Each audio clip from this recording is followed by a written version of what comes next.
In the blood-stained world of Deepwoken, attunements are a key component in the dancing steps of war. While most attunements are accepted in it, some are taboo. A cursed attunement buried in the second prophet's work, using your own blood to ravage your foes. You've been wandering the eternal gale for hours, not being able to hold your own weight. You're pushed off the towering bridges into the snow. You bring your head off the ground, see a stone structure nestled in the wall. Inside it, many discarded parchments and papers. Among the paper, a lonely book stands. You open the book. The pages scrawled in blood, explaining an accursed way to wield your own blood. Just like how fire procs burn, every single blood mantra will proc taint or tainted. Now this doesn't really focus on like a passive debuff, like how fire applies burn, but it'll be more like Iron Sing, and it will have talents that are tied into it. Just like any other attunement, it will have a visual on like when you're tainted, and you'll also have a visual effect of when you're expunging blood. What's a little different between this and other attunements is that it's a linear degradation of the stats effect, and it doesn't instantly go away out of nowhere. This is the first 0-star mantra, Hemo Chains, and you whip the ground with a chain of blood.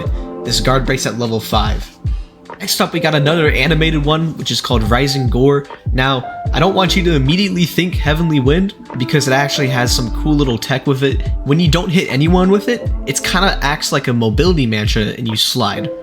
We got two other 0-star mantras here, which is Hemorrhage Claw, which you can basically just relate to as Blood Blade, just the basic blade mantra that every other attunement has. And then you also got another basic one called Blood Grab. The first 1-star mantras we have Torrenting Gore, which is like a horizontal version of Choso using blood to boost himself up. And we also have Crimson Surge, which basically summons projectile knives, which you can throw at your opponent.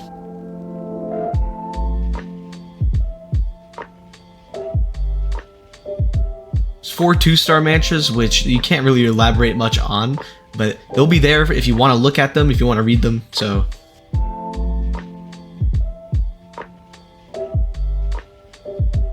The 3-star mantras, on the other hand, are pretty interesting. First one is Blood Blitz, and the animation in the background is actually pretty cool. As you can see, there's a saw attached to your leg.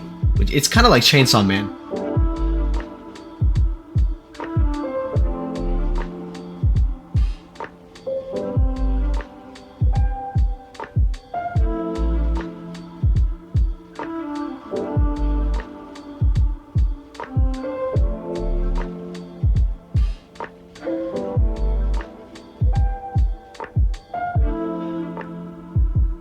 The only thing left to do is the talents, and of course you got the base talents, and of course you got the low requirement talents. Like I said in the beginning, a lot of the talents tie into the actual status effect, again, similar to Iron Sing. Yet another thing you might see in these talents is things like flourishing, uppercuts, basically the mechanics, and it's to visualize how you might use one in game.